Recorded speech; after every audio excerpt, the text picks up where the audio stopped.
I've been living with the Pixel 10 Pro XL for about a week now, and while I'm definitely enjoying it, I don't think a phone that costs $1,200 should be judged this quickly. That's a serious chunk of change, and on paper, it's not even that much different from the $1,000 Pixel 10 Pro.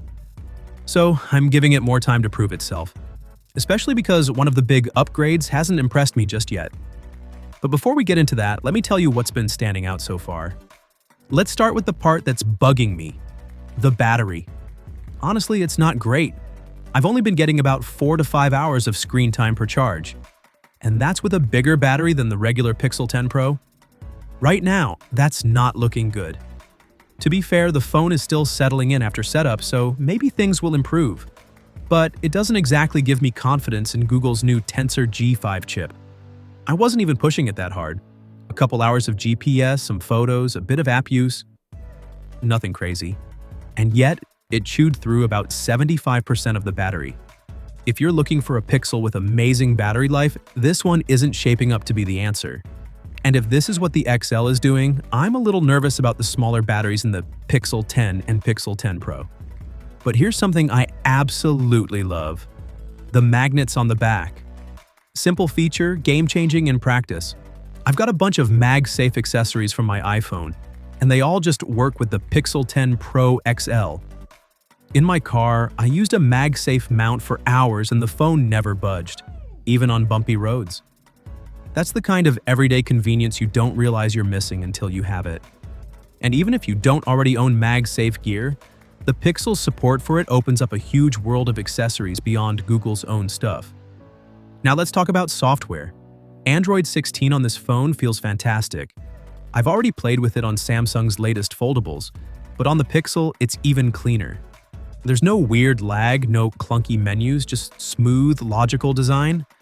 Google's new Material 3 expressive look adds a little flair, some blur effects, redesigned sliders, a bit more spring to the animations, but it's not a dramatic overhaul, and honestly, that's a good thing. I don't want to relearn the basics every time I buy a new phone. Android 16 feels refined, fast, and easy, and once I got used to it here, I didn't want to switch back to anything else. The camera, well, the 100x zoom is wild. Is it perfect? The raw image looks pretty rough at first, but then Google's AI steps in and cleans it up. Suddenly you've got a shot that's actually usable.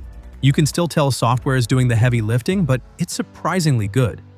Not something I'll use every day, but definitely a fun party trick. Everyone I've shown it to has had the same reaction: instant wow factor. As for the design, this phone screams premium. It feels expensive in the hand, no doubt about it. And let me tell you, it's heavy.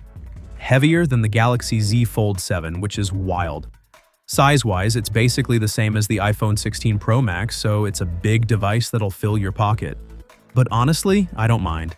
Google's design language is unique, recognizable, and I think it works. It's thick, it's heavy, and it's not trying to be ultra slim like Samsung's flagships. That alone is going to make it stand out for a lot of people. So, should you upgrade? That's the question I keep coming back to. If you've got a Pixel 9 Pro or even an 8 Pro, I'm not sure this is going to tempt you.